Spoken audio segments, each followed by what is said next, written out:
Oi meninos, bom dia, vocês estão bem? Bom, como na aula de ontem nós encerramos o nosso terceiro capítulo falando sobre o último tipo de simetria, a partir de hoje nós vamos dar início à nossa revisão para a prova, certo? Então estejam atentos às nossas aulas e mais uma vez, como que eu sempre digo, qualquer dúvida vocês podem entrar em contato, certo? Olha só. Na nossa revisão de hoje, nós vamos começar falando sobre os ângulos, que é o início do nosso capítulo 2, que começa lá na página 142 do livro de vocês, certo? Falando sobre ângulos, nós precisamos aqui primeiro falar sobre a definição dele. Como é que a gente define um ângulo, certo? Então, para a gente representar um ângulo, nós precisamos ter alguns elementos que nós já vimos várias vezes. Os vértices, retas, que serão chamadas de lados, e o espaço entre essas duas retas, que vai ser exatamente o nosso ângulo. Observem como nós temos na imagem aí. O vértice O, esse vértice é determinado como sendo o ponto de partida do nosso ângulo. É de onde vai partir as retas que vão formar o ângulo que nós queremos. Então, aí nós temos essa reta A, certo? E nós temos a reta B. Essas duas retas formam os lados do nosso ângulo, porque é dentro delas, é interno a elas, que nós temos o espaço que nós chamamos de ângulo. Então, o ângulo é exatamente o espaço entre duas retas que partem de um vértice ou de uma origem, como queiram chamar, certo? Então, a gente precisa entender bem essa definição de ângulo, tá? Como é que a gente define e representa um ângulo principalmente? Para representar um ângulo, nós precisamos do vértice, que é o ponto de início, de duas retas que formarão os seus lados, certo? Aí, a gente precisa entender com relação aos nomes dos ângulos. Como é que a gente dá nome ao ângulo? Eu ainda não estou falando dos tipos deles, tá? Estou falando do nome. Para dar nome a um ângulo, percebam que nessa imagem nós temos uma reta A, um ponto O e uma reta B. Quando a gente quer dar nomes a eles ou indicar que ângulo nós estamos falando, nós usamos esses três pontinhos aí, o ponto A, o ponto O e o ponto B. Exatamente como aquela brincadeira de ligue o ponto que vocês têm costume de fazer. Então, para dar nome ao nosso ângulo, nós podemos chamá-lo pelo vértice, a depender do nome do vértice. Por exemplo, se o vértice for O, como nesse caso aí, eu posso chamar o meu ângulo de ângulo O. Observem que para chamá-lo, eu tenho que ter uma característica específica. Na letra que está representando o ângulo, nós vamos colocar um acento circunflexo, tá? Ou nós podemos chamá-lo pelas três letrinhas que o formam. Aí nós temos as letras A, O e B. Lembrando que o caminho que ele faz para dar esse nome é o seguinte: de uma reta até o vértice e do vértice até a outra reta. Então, nós podemos chamá-lo da reta A até o vértice O até a reta B, o que formaria AOB. O acento circunflexo, nesse caso, só vai na letrinha que representa o vértice, certo?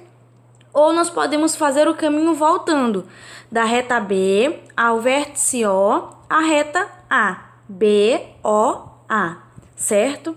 Então, aí nós já temos duas coisas definidas. Como é que a gente representa um ângulo, quais são os elementos que um ângulo tem, o que a gente precisa para representá-lo e a nomenclatura deles. Como é que a gente faz para indicar esses ângulos? Vimos aí que nós indicamos eles ou pelo nome do vértice ou pelo caminho que ele faz das retas até o vértice até a outra reta, certo? Com isso, nós podemos passar agora para os tipos de ângulos que nós vimos. Existem 4 tipos de ângulos principais, tá? Que tem a ver com as suas medidas, certo? Bom, claro que existem 360 ângulos diferentes. Por quê? Porque nós trabalhamos com uma circunferência. Nós definimos esses ângulos em graus, tá? Então, a unidade de medida que é usada para os ângulos é sempre a dos graus. Então, nós falamos 2 graus, 30 graus, 80 graus e assim sucessivamente, certo? Então, a partir dessa medida, nós vamos definir 4 ângulos mais importantes.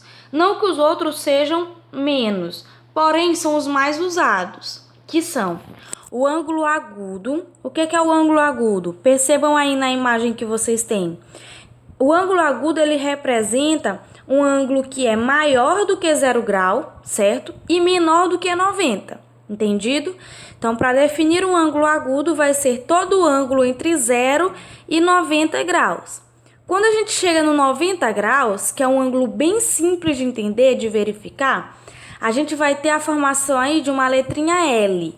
Nós chamamos ele de ângulo reto, tá? E o ângulo vai ser reto quando a sua medida é igual a 90. Então, olhem a diferença. No agudo, pode ser qualquer valor entre 0 e 90. 1 grau, 2 graus, 3 graus, 4 graus, 75 graus, 60 graus. Tudo isso vai ser ângulo agudo. Todos os números entre 0 e 90 graus. Já o ângulo reto é só um. É esse ângulo de 90. Nem mais e nem menos, certo? O próximo tipo de ângulo que nós vimos foi o ângulo obtuso. O ângulo obtuso, ele é definido quando é maior do que 90 e menor do que 180. Então, aí nós temos também outro limite de espaço. Qualquer valor de ângulo entre 90 e 180 é chamado de obtuso. Percebam uma coisa aí. Quando o ângulo é reto, ele forma a letra L, exatamente a letra L, vocês estão vendo aí, né? É o ângulo de 90 graus. Quando ele é agudo, ele desce, a reta que tá aí na vertical, ela desce, certo? Ela fica menor, ela encurta esse espaço. Então, vocês podem usar isso para memorização de vocês. Ela se fecha, tá? Já quando ele é obtuso, ela vai se abrir e ficar maior. Porque a definição de um ângulo obtuso é essa. Quando ele é maior do que 90 e menor do que 180. Ele vai entre 90 e 180. Pode ser 97, 120, 130, 179. Mas aí, quando a gente chega no 180, nós temos o último tipo de ângulo que nós vimos, que é o ângulo raso. O ângulo raso também é bem simples de ver, tá? Embora não pareça, nós temos duas retas. Esse pontinho aí que vocês veem, do lado direito tem uma reta, do lado esquerdo tem outra, certo? Não é uma reta só, não. São sempre duas retas para definir o ângulo. E aí, o 180 graus é meia volta. Lembram que a gente trabalha com uma circunferência? A volta completa seria para baixo aí desse ângulo e ela formaria 360 graus. Mas meia volta é chamada de ângulo raso ou 180 graus, certo? Então, são os 4 tipos de ângulos que nós temos aí principais: agudo, reto, obtuso e raso. Analisem bem essas definições que vocês têm. Um outro detalhezinho que é importante a gente ressaltar é quando a gente tiver um ângulo reto, que é um ângulo de 90 graus. Vejam que a gente representa os ângulos usando essa marquinha aí cinza, que formam assim meio círculos, certo? Sempre que a gente tiver um ângulo de 90 graus, nem sempre nós vamos representá-los desse jeito. A gente pode indicar o ângulo reto por esse outro símbolo aí, ó. Um quadradinho com um pontinho no centro dele, certo? Então, sempre que vocês virem esse símbolo, quer dizer que está se falando sobre um ângulo reto ou um ângulo de 90 graus, certo? Com isso, tendo tudo isso em mente, a definição de ângulo, como a gente dá nome aos nossos ângulos, os elementos dele, os tipos de ângulos e as representações, nós vamos passar para o nosso próximo assunto da nossa revisão, que vai estar lá na página 148 do livro. São os ângulos opostos pelos vértices, tá? Para a gente entender ângulos opostos pelos vértices, nós devemos continuar com a definição de ângulos em mente. Só que o que é que vai acontecer? Agora nós vamos ter um vértice para 2 ângulos diferentes, 2 ou mais, tá? Então, olha aí. Nessa imagem aí, nós temos o vértice O, certo? E a partir desse vértice, saem a reta A e a reta B do lado direito. Então, como é que a gente pode chamar esse ângulo aí? Digam para mim, de AOB, certo? O ângulo vai da reta A ao vértice O até a reta B. Ou pode ser BOA. Lembrando que o vértice que está no ângulo sempre vai ficar no meio, tá?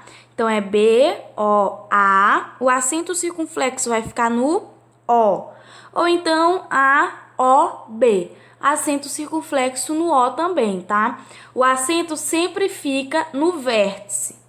E do lado esquerdo, nós temos o ângulo que vai da reta D ao mesmo vértice, que é O, até a outra reta C, ou COD, tá? A nomenclatura aí, a ordem que vocês vão escrever o nome, são vocês que decidem. Pode ser COD ou DOC. O importante aí é colocar o vértice entre as duas letrinhas que representam as retas e o acento circunflexo nele. Nessa imagem, nós temos dois ângulos opostos pelo vértice.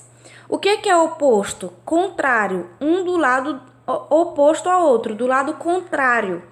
Então, aí o vértice O, ele divide dois ângulos, certo? De um lado, nós temos o ângulo AOB, do lado direito de vocês, e do lado esquerdo, o ângulo DOC. Então, percebam que nós temos o mesmo vértice para dois ângulos diferentes. E aí, a gente vai definir uma propriedade muito importante desses ângulos, que diz o seguinte, que os ângulos que são opostos pelo vértice têm a mesma medida. Eu disse para vocês que a gente pode ter mais de dois ângulos. Vamos analisar uma outra imagem aqui. Olhem só. Nessa imagem, nós não temos os nomes das retas, tá? Mas nós já temos a representação dos ângulos. Do lado direito, nós temos o ângulo A, e do lado esquerdo, ou seja, do lado oposto a esse ângulo A, nós temos o ângulo B. O que nós podemos definir com isso? Que a medida do ângulo A é igual à medida do ângulo B. Então, se, por exemplo, eu dissesse para vocês que o ângulo A tem 30 graus, o ângulo B teria quantos? 30 também, porque eles são opostos pelos vértices. Tá um do lado contrário ao outro. E nós temos na parte superior do vértice o ângulo C e na parte inferior o ângulo D, ou seja, eles também são opostos pelos vértices. Com isso, nós definimos que a medida de C também é igual à medida de D. O que nós não podemos definir só com isso aqui que nós temos, tá? Já já a gente vai entrar para essa definição, é que, por exemplo, A é igual a D. Não pode ser. Por quê? Porque eles estão um do lado do outro. Eles não estão do lado oposto ao outro, certo? Então, com a definição de ângulos opostos pelos vértices, é isso que nós vamos ter. Os dois ângulos que estão um do lado contrário do outro são definidos como ângulos iguais, que têm a mesma medida, ok? E aí, nós vamos para a nossa terceira e última formação de ângulos da nossa revisão de hoje, que são os ângulos formados por retas paralelas e uma transversal. Na nossa aula sobre esse assunto, nós definimos o que são retas paralelas e o que são retas transversais. Duas retas são paralelas quando elas não se tocam e nunca vão se tocar. Por quê? A gente já viu que as retas elas são infinitas, certo? Então, independente de eu alongar a minha reta, de eu continuar desenhando uma reta e continuar desenhando a outra, elas nunca vão se tocar. São retas paralelas. E a transversal é uma reta que corta a outra, certo? É assim que nós definimos isso. Então, nós vamos analisar aí, observe, nós temos duas retas paralelas e uma transversal a elas duas, tá? Nós temos duas retas que nunca vão se tocar e temos uma reta transversal que tocou cada uma delas em um ponto diferente, certo? A partir dessa formação de retas aí, nós vamos definir 8 ângulos diferentes. Nós podemos observar Aí nessa imagem, olhem só, que nós temos os ângulos A, B, C e D que surgiram a partir da reta R com a reta T, certo? E abaixo nós temos os ângulos E, F, G e H, que foram formados a partir da reta S transversal com a reta T. Esses ângulos, nós vamos classificá-los de que forma? A depender da posição em que eles se encontram, eles podem ser de vários tipos. O primeiro tipo de ângulos que nós vamos ter são os correspondentes. O que são ângulos correspondentes? São ângulos que estão na mesma posição em figuras diferentes. Então, observando esse exemplo que nós tínhamos no começo, se nós dividirmos ele, ficarmos com a reta R de um lado e a reta S do outro. Observem aí que o ângulo A está na mesma posição do ângulo E, certo? E o ângulo B na mesma posição do ângulo F, o ângulo D na mesma posição do ângulo H e o ângulo C na mesma posição do ângulo G. Ou seja, esses ângulos são correspondentes um ao outro. O A é correspondente ao E, porque eles dois estão ocupando a mesma posição em figuras diferentes, tá? São os mesmos ângulos, só que eles são representados de modos diferentes. O ângulo B, ele é correspondente ao F, porque ocupam posições iguais. O ângulo D é correspondente ao ângulo H e o C é correspondente ao G, porque estão nas mesmas posições. O que isso quer dizer para a gente? Que quando eles forem correspondentes, eles podem ser tidos como ângulos iguais. Então, se eu dissesse para vocês que a medida de A é 120 graus, quem teria também 120 graus na outra representação de ângulos? O ângulo E. Isso mesmo. Observem aí que a gente pode ver nessa figura ângulos opostos pelos vértices, não podemos? O ângulo A, ele é oposto ao ângulo C e o B é oposto a D, tá? Mas isso é só para a gente estar atento para várias determinações de ângulos em figuras diferentes. Então, já entendemos o que são ângulos correspondentes.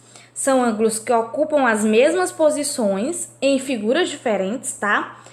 E que têm a mesma medida por causa disso, porque são correspondentes, ok? A gente vai agora entender o que são os ângulos alternos. Ângulos alternos nós vamos ter de dois tipos, internos e externos. Bom, a gente tem aí, observando agora a figura num todo, duas retas paralelas e uma transversal. A palavra alterno vai estar relacionada sempre com a reta transversal, essa que corta as outras duas, certo? Nesse caso, a reta T. Alterno significa lados opostos, um do lado oposto ao outro.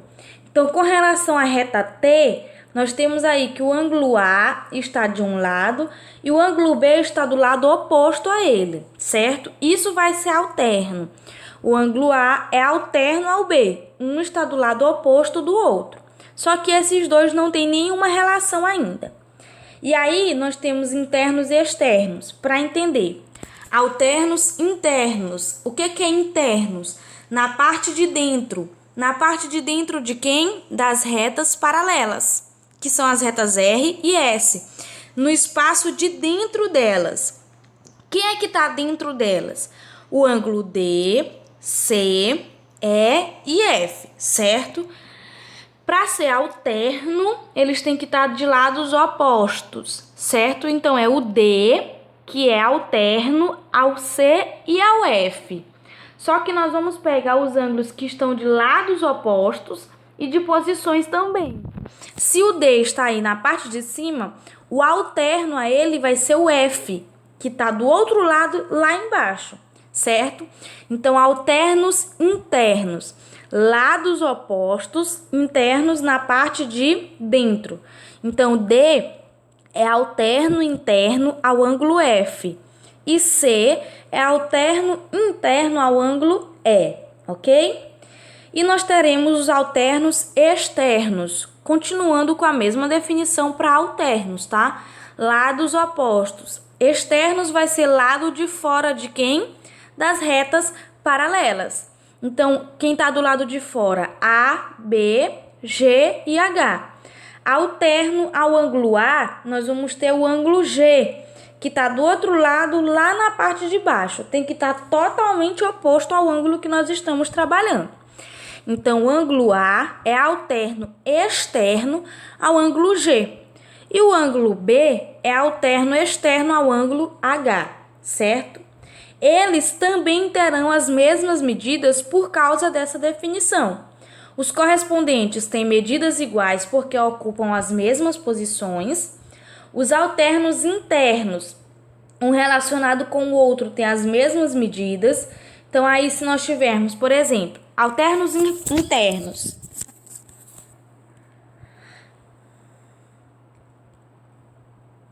nós temos o ângulo D, que é alterno interno ao F. Então, se D tem 90 graus, só um exemplo, tá? F também tem que ter obrigatoriamente 90 graus, porque eles são alternos internos.